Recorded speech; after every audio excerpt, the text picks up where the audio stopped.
ఇక పాలనలో మార్పు రాలేదు. కేసీఆర్ పోయి రేవంత్ వచ్చిండు తప్ప దోపిడీ ఆగలేదు. కేంద్ర మంత్రికి ఇచ్చాను. మరి కేసీఆర్ పోయి రేవంత్ వచ్చిన తర్వాత కేసీఆర్ పైన ఏం చర్యలు తీసుకున్నావు? మీరే ఉన్నారు కదా కేంద్రంలో. రేవంత్ పైన ఏం చర్యలు తీసుకున్నావా నువ్వు చెప్పిగా? ఇప్పుడు కాళేశ్వరం ఏటీఎం అన్న ఆ కిషన్ రెడ్డి కేసీఆర్ పోయి రేవంత్ వచ్చినా కూడా దోపిడీ ఆగలేదు. మరి కేసీఆర్ దోపిడీ పైన ఏం చర్యలు తీసుకున్నావు? రేవంత్ దోపిడీ పైన ఒక్క లెటర్ అన్న రాష్ట్రమా? నేను మళ్ళీ వాళ్ళు సిబిఐకి అప్పయిపోయారు కాళేశ్వరం కేసుని. ఏం చేసినావు నువ్వు? కాళేశ్వరం కేసుని సిబిఐకి అప్పయితే ఏం చేసినావు? ఏమరుగుతుంది? అంతా లోపాయి గారు ఒప్పందాలు పెట్టుకోడు, పాలన సాగించడు. ప్రజాపాలన కాదు ఇది, ప్రజావంచన పాలన. ఇక దమ్ముంటే హామీలు అమలుపై చర్చకు రావాలి. గతంలో సీఎం అండ్ సన్, ఇప్పుడు సీఎం అండ్ బ్రదర్స్ పాలన అంటున్నారు రామచంద్రరావు. బీజేపీ ఫార్మాట్ మారాలి, టెస్ట్ మ్యాచ్ కాదు 2020 ఆడాలి రాకేష్ రెడ్డి. మరి రాకేష్ రెడ్డిని రంగంలోకి దింపండి. ఇందిరాబాద్ ధర్నా చౌక్లో బీజేపీ మహాధర్నా, ఛార్జ్షీట్ రిలీజ్. వాస్తవంగా 6 గ్యారంటీలు అమలు కాలేదు. ఆ ఫ్రీ బస్సు తప్ప నాకు ఏది కనిపిస్తలేదు. ఉచిత బస్సు తప్ప ఏది కనిపిస్తలేదు, ఏది కనబడతలేదు. 420 హామీలు అమలు కాలేదు. ఆ గ్యాస్ సిలిండర్ ఎవరికి వస్తుందో అర్థం కాదు.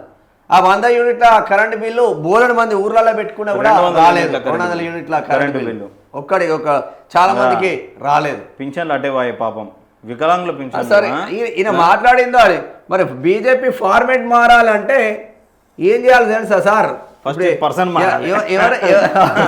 ఫార్మాట్ మారాలంటే పర్సన్ మారాలి. ఫస్ట్ టెస్ట్ మ్యాచ్ ఫార్మాట్ మారాలంటే ఫస్ట్ టెస్ట్ మ్యాచ్ ఆడే కెప్టెన్ పక్కన పెట్టాలి. ఆడేటోళ్ళని తీసుకోవాలి ఒకటి. ఇక టెస్ట్ మ్యాచ్, వన్డే మ్యాచ్ కూడా పక్కన వాడాలంటే రామచంద్రరావును కూడా పక్కన పెట్టాలి. ఇక ఓన్లీ T20 మ్యాచ్ ఆడాలి అని మీరే అంటున్నారు. T20 కెప్టెన్ కు బండి సంజయ్, ధర్మపురి అరవిందో, రాకేష్ రెడ్డి, వెంకటరమణ, కాటిపల్లి వెంకటరమణారెడ్డి, కామారెడ్డి ఇవ్వాల్సిందే. రఘునందన్ రావు, వెంకటరామరెడ్డినో, తీసుకుంటే మంచిది. ఇంకా రఘునందన్ రావులో రాజా సింగ్ ను ఇన్ను చేసి భారతీయ జనతా పార్టీలో మళ్ళా తీసుకొని ఆయనకు ఆ హిందుత్వ ఎజెండా గోమాత మీద ఆ దృష్టి పెట్టమని చెప్పేసి ఆయనకు మీరు సపోర్ట్ ఉంటే భారతీయ జనతా పార్టీ రాష్ట్రంలో వస్తుంది. T20 ఆడుతుంది. అప్పుడు యుద్ధం చేసే బండి సంజయ్ కత్తి తీసి రామచంద్రరావు ఎలక్షన్ల ముందు కిషన్ రెడ్డి చేతిలో పెట్టి, అదే కత్తి ఏమైనా పదునైందా అంటే అది మొత్తం పోయింది. మళ్ళీ అదే కత్తి తీసి రామచంద్రరావు చేతిలో పెట్టిండు. ఇక అప్పుడు ఈయన ఉన్నప్పుడు, కిషన్ రెడ్డి ఉన్నప్పుడు వన్డే మ్యాచ్ ఆడేది. ఇప్పుడు ఈయన టెస్ట్ మ్యాచ్ ఆడుతుండు. ఇప్పుడు T20 రావాలని ఇలా చెప్తున్నారు. T20 మ్యాచ్ ఆడాలంటే ఫస్ట్ కిషన్ రెడ్డి నుండి రామచంద్రరావును, ఆ గుజ్జుల ప్రేమేందర్ అని ఉంటాడు, ఆ పరకాల నుంచి పోటీ చేస్తున్నాడు అంతకుముందు. ఆ గుజ్జుల ప్రేమేందర్ ఇలా పక్కనే పెడితే T20 మ్యాచ్ ఆడతారు. అరే మంచి సబ్జెక్ట్ ఉన్న బిడ్డలు ఉన్నారా? ఈటల రాజేందర్ ఎందుకు యూజ్ చేసుకోవట్లేదా మీరు? బండి సంజయ్, ధర్మపురి అరవింద్, రఘునందన్ రావు, రాకేష్ రెడ్డి, కాటిపల్లి వెంకటరమణారెడ్డి, పాయల్ శంకర్, ఈటల రాజేందర్, రాజా సింగ్, వీళ్ళంతా సబ్జెక్ట్ ఉన్నోళ్ళు కదా. ఏలేటి మహేశ్వర్ రెడ్డి కూడా కొద్దిగా మంచిగా మాట్లాడతాడు. మంచి సబ్జెక్ట్ ఉన్నది. BJP LP Eleti Maheshwar Reddy Nirmal MLA, PRP party నుంచి గెలిచింది, ప్రజారాజ్యం పార్టీ నుంచి గెలిచినప్పుడు. అవును. ఇటువంటి సబ్జెక్ట్ ఉన్న బిడ్డలేమో పక్కన ఉండాలి మీకు. సబ్జెక్ట్ లేని వాళ్ళ అంతా ఊకదంపుడు నిన్న మీటింగ్ చూస్తే ఏమైనా ఉన్నదా? దాంట్లో ఏమైనా కొత్తది ఏమైనా వచ్చిందా? ఏమైనా కొంచెమైనా ఊపొస్తుందా? అందరు పోట్ల మాధవిలత ఫైర్ బ్రాండ్గా తయారైంది. మాధవిలత, ఇటు చికోటి ప్రవీణ్, వీళ్ళందరూ యూజ్ చేసుకోవట్లేదు కదా మీరు. బీజేపీ T20 ఆడాలంటే T20 ఆడేటోళ్ళు, ఫాస్ట్గా ఆడేటోళ్ళని తీసుకోవాలి కదా టీంలోకి. చికోటి ప్రవీణ్కి ఏమైనా ఇచ్చిందా మీరు? ఏమన్నా పదవి ఇచ్చిందా? చికోటి ప్రవీణ్ హిందుత్వ ఎజెండాతో పోతున్నారు కదా. కరాటే కళ్యాణి, యాదవ్ బిడ్డ, కరాటే కళ్యాణ్కి ఏమన్నా చిన్న పదవి ఇచ్చిందా? మాధవిలత 1000 కోట్లు 100 కోట్ల ఆస్తులున్న మాధవిలత బీజేపీ కోసం కొట్లాడుతానే మాధవలతకి ఏమైనా ఇచ్చిందా? మౌనిక సుంకరి కూడా బాగానే మాట్లాడుతుంది. మౌనిక సుంకర అడ్వకేట్ అనుకుంటా. అమ్మాయి ఎంత మంచిగా మాట్లాడుతుంది, బాగానే మాట్లాడుతుంది. చీల్చి చెండాడుతుంది సబ్జెక్ట్ మీద. మరి అటువంటి వాళ్ళకేమో మీరు ముందు వరుసలో పెట్టారు. ఈ కేంద్ర మంత్రి కంటే మంచిగా మాట్లాడుతుంది, సబ్జెక్టు అవగాహన ఉన్నది. మళ్ళా అరే స్పష్టమైన అవగాహనతో మాట్లాడతారు. జూబ్లీహిల్స్ ఎన్నికల్లో బండి సంజయ్ రాకముందు ప్రచారం ఎట్లుండే, బండి సంజయ్ ఎంటర్ అయిన తర్వాత ప్రచారం ఎట్లా అయింది జూబ్లీహిల్స్ ఎన్నికల్లో? సింపుల్ లాజిక్ ఒకటి. లాస్ట్ ఇప్పుడు ఫిబ్రవరితో టర్మ్ క్లోజు. మన జిహెచ్ఎంసీలో 150 డివిజన్లు ఉంటాయి.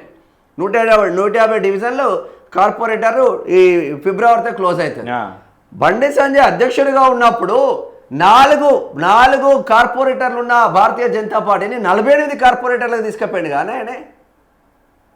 మరి ఆయనను బండి సంజయ్ని ఏడా యూజ్ చేసుకుంటున్నారు మీరు? టెస్ట్ మ్యాచ్ ఆడేటోళ్ళ చేతుల్లో ఉన్నది భారతీయ జనతా పార్టీ మొత్తం పగ్గాలు. వన్డే ఆడేటోళ్ళ చేతిలో అవసరం కూడా లేదు. ఇప్పుడు అయిపోయింది అదంతా కథ. T20 ఆడేటోళ్ళ చేతిలో పెట్టాలంటే ఈ బిడ్డల్ని యూజ్ చేయాలి. ఇటువంటి బిడ్డలందరినీ యూజ్ చేస్తే T20 అసలు హిందుత్వ ఎజెండా లేని పశ్చిమ బెంగాల్నే భారతీయ జనతా పార్టీ దూసుకుపోతూ ఉంటే ఇక్కడ ఇంతమంది 8 మంది ఎమ్మెల్యేలు 8 మంది ఎంపీలు ఉన్న రాష్ట్రంలో భారతీయ జనతా పార్టీ ఎటుపోతుందో అర్థం కాదు. సర్పంచ్ ఎలక్షన్లలో అసలు పోటీ చేస్తున్నారో కూడా ఎవరికి అర్థమవుతలేదు. ఉన్నారో లేరు అభ్యర్థులు? ఉన్నారా అభ్యర్థులు? అది కూడా చూడాలి. 12,700 పైచీలకు అభ్యర్థులు మీకు ఉన్నారా అని అడుగుతున్నాం. ఒక్కరన్నా దాన్ని టేకప్ చేసిందానే సర్పంచ్ ఎలక్షన్లలో? ఒక్కరన్నా? నేను నా పార్లమెంట్ నియోజకవర్గంలో నా నా నా నా నా నా శాసనసభ నియోజకవర్గంలో నేను గెలిపించుకుంటాను, ఒక్కరన్నా టేకప్ చేస్తున్నారా? అది లేకపోయా మనం ఎంపీలు గెలవాలి, ఆడ ఉండాలి. ఇక T20 అంటే T20 లెక్కనే ఉన్నది కథ. అంతే. ఈయన గవర్నర్ ఇయ్యలేవా? ఓ గవర్నర్ ఇచ్చి పంపిస్తున్నా తప్ప? ఈయనకు గవర్నర్, గుజ్జుల ప్రేమిందర్కు గవర్నర్. గవర్నర్ల కంటే పెద్ద పని ఉండేది, వాళ్ళు మాట్లాడాల్సిన అవసరం లేదు. ఒక ప్రమాణ స్వీకారం వచ్చేటప్పుడు ముగ్గురికి ఇచ్చినాం అనుకో, కిషన్ రెడ్డికి ఒక గవర్నర్ పదవి అండి ఇవ్వాలి. ఈ కేంద్ర మంత్రిని తప్పించి ఫుల్ ఫ్లెడ్జ్ కేంద్ర మంత్రి బండి సంజయ్ని పెట్టండి. కిషన్ రెడ్డికి ఒక గవర్నర్ పదవి అండి. రామచంద్రరావుకి ఒక గవర్నర్ పదవి అండి. లేదంటే రామచంద్రరావు ఒక గవర్నర్ పదవి అండి. Office Bharatiya Janata party head office ఏదైతే ఉంటుందో నాంపల్లిలో ఆఫీసు ప్రక్షాళన జరగాలంటే ఆ గుజ్జుల ప్రేమేందర్కి ఏదైనా పదవి ఇచ్చి పంపించండి, లేదంటే గవర్నర్ కూడా ఇవ్వండి. గుజ్జుల ప్రేమేందర్ రెడ్డి తప్పులేదు, వాళ్ళకి పెద్ద పనులే ఉండే కదా. గవర్నర్ అంటే ప్రమాణ స్వీకారం వచ్చినప్పుడు ఇద్దరు రెడ్లు, ఒక రావు బ్రాహ్మణ బిడ్డ, ఈ ముగ్గురిని పక్కన పెట్టండి. భారతీయ జనతా పార్టీ దూసుకోకపోతే అడగండి. కార్యకర్తలు, కట్టర్ కార్యకర్తలు అనేక రకాలుగా కష్టపడుతున్నారు. మనకు అనేక సంస్థలు ఉన్నాయి వీళ్ళకు కింద పనిచేసేది. ఏబీవీపీ అని ఉన్నది, విద్యార్థి. జమ్మూ కాశ్మీర్ నేను చెప్పేది కాదు మిత్రమా. జమ్మూ కాశ్మీర్ సీఎం ఉమర్ అబ్దుల్లా చెప్పిన విషయాలు. పర్ఫెక్ట్ ప్లాన్తో పోతుంది భారతీయ జనతా పార్టీ ఒక రాష్ట్రాన్ని అటాక్ చేయాలంటే. మా దగ్గర ఏది లేదు, వసతులు సౌలతులు, మాదంతా కొట్టుకు చావడమే అవుతుంది ఇండియా కూటమిలా. ఐసీయూలో ఉన్నదని చెప్తా ఉన్నాడు. వాళ్ళకి అనేక సంస్థలు ఉన్నాయి. మా శేఖర్ అన్నట్టు ఆర్ఎస్ఎస్ పనిచేస్తుంది, బజరంగ్ దళ్ పనిచేస్తుంది, విహెచ్పి పనిచేస్తుంది, ఏబీవీపీ ఉంది, ఉన్నది, యువ మోర్చా ఉంది, ఎస్సీ మోర్చా ఉంది, ఎస్సీ మోర్చా ఉంది, బీసీ మోర్చా ఉంది, అనేక రకాల ఓబీసీ మోర్చాలు ఉన్నాయి. అనేక రకాల పదవులు వస్తూ ఉంటాయి బిడ్డలకు. వాడు పైసలు, ఒక భారతీయ జనతా పార్టీ కార్యకర్తను కొనిపోయి పైసలు పెట్టి చూద్దాం. సరే అంతేందుకు రాజాసింగ్ను సస్పెండ్ చేసేది కదా పార్టీ నుంచి, రాజాసింగ్ను కొనండి చూద్దాం. రాజాసింగ్ను నీకు 100 కోట్లు ఇస్తాను, కాంగ్రెస్లో జాయిన్గా 100 కోట్లు ఇస్తాను, ఎంఐఎంలో జాయిన్గా 100 కోట్లు ఇస్తాను, బీఆర్ఎస్లో జాయిన్ కానీ ఒకసారి రాజాసింగ్ను కొనండి. రాజాసింగ్ ప్లేస్లో ఉంటే ఎప్పుడో వేరే కండవ కప్పుకోడు. మరి ఆయన ఎందుకు పోతలేడే? సో కొంత అంటే ఒక అవగాహన ఉండి హిందుత్వ ఎజెండా కోసమే మనం బ్రతుకుతున్నామన్న ఆ కోణం ఉన్నోడు డబ్బులకు అమ్ముడు. అందులోంచి భారతీయ జనతా పార్టీ కార్యకర్తలు ఎవడు డబ్బులకు అమ్ముడు వాడు, అది మాత్రం గ్యారంటీ ఇస్తాను. కాంగ్రెస్ అధికారంలోకి వచ్చి 2 ఏళ్ళైనా జనం బతుకులు మారలేదని కేంద్ర మంత్రి కిషన్ రెడ్డి అన్నారు. వామ్మో, మీ బతుకులు అయితే మారినాయి కదా సార్. కేసీఆర్ పోయి రేవంత్ వచ్చుడు తప్ప పాలనలో దోపిడీలో ఏమాత్రం తేడా లేదు అని విమర్శించారు. మరి తేడా లేకపోతే దోపిడీ ఎక్కువ జరుగుతుంటే మీరేమో మరి దోపిడీ ఎక్కువ జరుగుతుంటే కేంద్ర మంత్రి అయ్యి మీరు చూస్తున్నారు కదా. ఒక్కదాన్న బయట చేసిరా ఇప్పటి వరకు? ఒక్కదాన్న అయ్యో గిట్లా దోపిడీ జరిగిందయ్యా అని ఒక ప్రెస్ మీట్ పెట్టిన వాడే నీకు ప్రెస్ మీట్లకు ఫేమస్ నువ్వు. అంటే ప్రెస్ మీట్లకు ఫేమస్.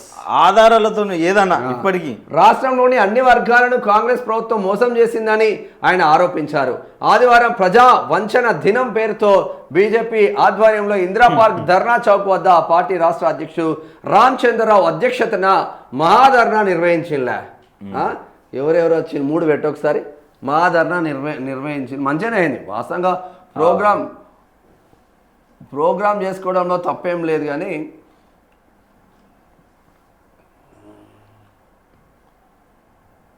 అసలు ఇది ఉంటుంది కదా దీనికి వెలుగు కొంచెం అటు ఇటు మనం సతాయించడానికి ఉంటుంది. ఇది full paper download single paper full 26 paper ముందుకెళ్ళి 3వ పేజే కదా, ముందుకెళ్ళి అంటున్నా. 3లో ఉంటుందా లేదా? ఉండాలి. ఇదే కదా. ఇది రేవంత్ సర్కార్ ప్రజలను మోసం చేసిందంటూ ఆ చార్జ్ షీట్ను బీజేపీ నేతలు రిలీజ్ చేశారు. కార్యక్రమంలో కేంద్ర మంత్రి కిషన్ రెడ్డి మాట్లాడుతూ బీఆర్ఎస్ 10 ఏళ్ల పాపాలను కాంగ్రెస్ 2 ఏళ్లలోనే చేసింది. హామీల అమలులో రేవంత్ రెడ్డి సర్కార్ పూర్తిగా విఫలమైంది. దమ్ముంటే హామీల అమలుపై చర్చకు రావాలని సీఎం రేవంత్కు సవాల్ విసురుతున్నా. ఇది ప్రజా పాలన కాదు, ఇది ప్రజావంచల పాలన అని దుయ్యబట్టారు. మిగులు బడ్జెట్ ఉన్న రాష్ట్రాన్ని బీఆర్ఎస్ అప్పుల కుప్పగా మార్చిందంటూ దాన్ని కాంగ్రెస్ మరింత దిగజార్చిందంటూ కిషన్ రెడ్డి దుయ్యబట్టారు. ప్రజలు మార్పు కోరుకొని కాంగ్రెస్కు ఓటేస్తే 2 ఏళ్లలో ఏ వర్గానికి న్యాయం చేసిన రేవంత్ ఒక్క హామీ సరిగ్గా అమలు కాలే. నిరుద్యోగ భృతి ఏమైంది? 2 లక్షల ఉద్యోగాలు ఎక్కడ? కౌలు రైతు మహిళలకు ఇచ్చిన హామీలు ఏమైంది అని ప్రశ్నించారు. ఇచ్చిన హామీలు గాలికి వదిలేసి విజయోత్సవాలు చేసుకోవడం సిగ్గుచేటని విమర్శించారు. కేంద్రం కిలో బియ్యానికి 43 ఇస్తుంటే రాష్ట్రం ఇచ్చేది 13 మాత్రమేనని, కానీ మొత్తం రాష్ట్ర ప్రభుత్వమే ఇస్తున్నట్లు రేవంత్ గొప్పలు చెప్పుకుంటున్నారని దుయ్యబట్టారు. వైఎస్ఆర్ కేసీఆర్ హయాంలో జరిగినట్లే ఇప్పుడు కూడా ఫిరాయింపులు జరుగుతున్నాయి. ఇందిరా పార్క్ వేదికగా ప్రజాభవన ప్రెస్ క్లబ్లోన ఎక్కడైనా సరే చర్చకు నేను సిద్ధం, నువ్వు సిద్ధమా అని సీఎం రేవంత్ రెడ్డికి కేంద్ర మంత్రి కిషన్ రెడ్డి సవాల్ విసిరిలే. శభాష్ పో. ఇక మొత్తం రైజింగ్ తెలంగాణ కాదు, డ్రగ్స్ తెలంగాణ అంటున్నారు లక్ష్మణ్. ఇక అర్బన్ నక్సలైట్లను అంతం చేస్తాం రామచంద్రరావు అంటా ఉన్నారు. కాంగ్రెస్ పాలనలో సామాన్యులకు ఒరిగింది శూన్యమని, ఇది కేవలం కమిషన్ల ప్రభుత్వమని బీజేపీ రాష్ట్ర అధ్యక్షుడు ఎన్ రామచంద్రరావు ఆరోపించారు. గతంలో బీఆర్ఎస్ హయాంలో సీఎం అండ్ సన్ మోడల్ ఉండేది, ఇప్పుడు కాంగ్రెస్ పాలనలో సీఎం అండ్ బ్రదర్స్ మోడల్ నడుస్తుంది అని ఆయన విమర్శించారు. 420 హామీలు 6 గ్యారెంటీలు ఇచ్చి ప్రజలను నట్టేట ముంచారు. ఫీజు రియంబర్స్మెంట్, ఆరోగ్యశ్రీ బకాయిలు చెల్లించలేక చేతులు ఎత్తేశారు. హిందువుల మనోభావాలను దెబ్బతీస్తూ బాబ్రీ మసీద్ కడతామనే వాళ్లను కాంగ్రెస్ పెంచి పోషిస్తున్నది. ఇక బీజేపీకి తెలంగాణలోని 3 కోట్ల మంది దేవుళ్ళు, కానీ కాంగ్రెస్ పార్టీకి మాత్రం సోనియా, రాహుల్, ప్రియాంక ఈ ముగ్గురే దేవుళ్ళని వ్యాఖ్యానించారు. కేంద్ర నక్సలిజాన్ని అంతం చేస్తుంటే రేవంత్ సర్కార్ అర్బన్ నక్సలైట్లకు ఆశ్రయం ఇస్తుందన్నారు. రాష్ట్రంలో బీజేపీ అధికారంలోకి రాగానే అర్బన్ నక్సలైట్లను పూర్తిగా అంతం చేస్తామని స్పష్టం చేశారు. ఇక టీఆర్ఎస్ పేరు మార్చుకొని బీఆర్ఎస్ అయ్యింది, ఇప్పుడు ఆ పార్టీ రాజకీయాల నుంచి వీఆర్ఎస్ తీసుకుంది అని ఆయన విమర్శించారట. వీఆర్ఎస్ అంటే ఏంటిదంటే విశ్రాంతి. అంటే ఎవడు క్వశ్చన్ చేస్తే వాడే అర్బన్ నక్సలైట్లా రామచంద్రరావు గారు మీ దృష్టిలో? ప్రజల సమస్యల మీద క్వశ్చన్ చేస్తున్నప్పుడు కూడా అర్బన్ నక్సలైట్ అవుతారు మీకు. మరి అదే ప్రజల సమస్యల పైన మీరెందుకో పోరాటం చేయలే? నిన్న ఓ బీసీ బిడ్డ సాయి ఈశ్వరాచార్య చనిపోతే ఎందుకు అక్కడికి రాలే మీరు? మొన్న అంతిమయాత్రలో ఒక్క బీజేపీ నాయకుడు అన్న ఎందుకు రాలే? అంటే బీసీల పట్ల సోయలేదా మీకు? ఎవడు చచ్చిపోయినా, ఎవడేదైనా పాటలు పాడినా, ఎవడేదైనా ప్రజల కోసం పనిచేస్తే కూడా వాడు అర్బన్ నక్సలైట్లు అవుతున్నారా మీకు? సిగ్గుండాలి కదా కొంచెమన్నా. ఇది అసలైన ముచ్చట. T20 ఆడదామంటున్నారు రాకేష్ రెడ్డి. రాష్ట్రంలో మనం ఇంకా ఎన్నాళ్ళు టెస్ట్ మ్యాచ్ ఆడతాం? 40 ఏళ్ల నుంచి పోరాటాలు చేసి కార్యకర్తలు అలసిపోయారు. ఉన్న వాస్తవం మాట్లాడతాడా భారతీయ జనతా పార్టీలో? ఉన్నది ఉన్నట్లు మాట్లాడు. ఇక్కడైనా పంత మార్చాలి, టెస్ట్ మ్యాచ్లు బంద్ పెట్టి T20 స్టైల్లో ఆడే అధికారంలోకి రావాలని ధర్నాలో బీజేపీ ఎమ్మెల్యే రాకేష్ రెడ్డి అన్నారు. మ్యాచ్లో 6లు, సెంచరీలు కొట్టేటోళ్ళ ఆ సేవలను ఉపయోగించుకోవాలని సూచించారు. మ్యాచ్ లో సిక్స్లు టెస్ట్ సెంచరీలు కొట్టేటోనేమో పార్టీ నుంచి సస్పెండ్ చేసిండు రాజాసింగ్ ను. అవును. రాష్ట్రంలో రాజకీయ ఫార్మెట్ మార్చాల్సిన అవసరం ఉందన్నారు. మనం ఎన్ని మ్యాచ్లు ఆడినామన్నది ముఖ్యం కాదు, మ్యాచ్ గెలిచినామా లేదా అన్నదే ముఖ్యం. బీజేపీ కార్యకర్తల రక్తం మరుగుతున్నది. బీహార్, హర్యానా, మహారాష్ట్రలో కొట్టినట్టు తెలంగాణలో కూడా గెలు అని ఆయన పేర్కొన్నారు. సీఎం రేవంత్ రెడ్డి పాలన అబద్ధాలు, అవినీతి, అరాచకాలతో కొనసాగుతున్నది. సిరిగల తెలంగాణను గత ప్రభుత్వం సగం తాకట్టు పెడితే ఇప్పుడున్న సీఎం రాష్ట్రాన్ని మొత్తం తాకట్టు పెట్టిందని గట్టిగానే అరుచుకుంటున్నారు. నిజంగా తాకట్టు పెట్టినట్టు ఉన్నాయి. భూములు అమ్ముతురు కదా మరి వాస్తవంగా ఘోరంగా. విలువైన భూములను అమ్ముతురు. అరే ఒక ఎజెండా. ఇప్పుడు మీరు రేవంత్ రెడ్డిని మీరు చూడొచ్చు, టీడీపీ హయాంలో ఉన్నప్పుడు నేను దగ్గర నుంచి చూసినా కూడా చెప్తున్నా, ఏదైనా ఒక స్పష్టం నాగం జనార్దన్ రెడ్డి మీద పోరాటం చేసాడు. ఒకసారి TV9 వేదికగా చర్చకు అన్ని ఆధారాలతో వస్తాడు ఆయన. పక్క ప్లాన్ ఉంటుంది ఆయనకి. RTI పెద్ద బ్యాచ్ ఉంటుంది రేవంత్ రెడ్డికి, చాలా పెద్ద బ్యాచ్ ఉంటుంది RTI అంటారు. అంటే RTI వేసుడు అంటారు మరి. RTI పెద్ద బ్యాచ్ ఉంటుంది. ఆ బ్యాచ్లతో పర్ఫెక్ట్ అనాలిసిస్ తీసుకుంటాడు. పర్ఫెక్ట్ అనాలిసిస్ తీసుకొని ఆ సబ్జెక్ట్ గ్రిప్ పెంచుకొని మాట్లాడతాడు. మరి మీరెటు వేళ కిషన్ రెడ్డి అంటే గవర్నమెంట్ రూల్స్ ఏంది అనేది వాళ్ళు ఉన్న వాళ్ళు క్లియర్గా చెప్తారు. వాస్తవం.